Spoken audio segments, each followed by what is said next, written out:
মদন মিত্র বলছেন যে ওনার গাড়িতে ডিম ছুঁড়ে আক্রমণ করা হয়েছে। আসলে বিগত অনেক কদিন ধরে মদন মিত্র এলাকায় ছিলেন, তার সব এলাকার লোকও জানেন। আজকে সকালবেলা আমাদের অরূপদা চৌধুরী যখন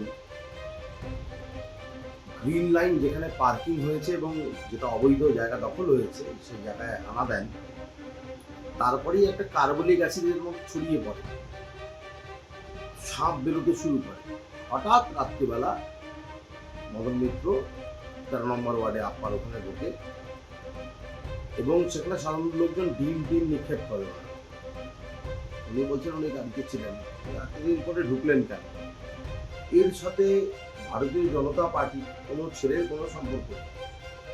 এটা সমগ্র রাজ্যে যা চলছে, যা আক্রোশ চলছে, জনরোষ চলছে, সেটারই প্রতিফলন যে তৃণমূলের এইসব চোর, সকল একদম বলছে চোর দেখলে জনগণ ডিম মাছ যেসব ছুটছে তারই প্রতিফলন তার ঘটেছে।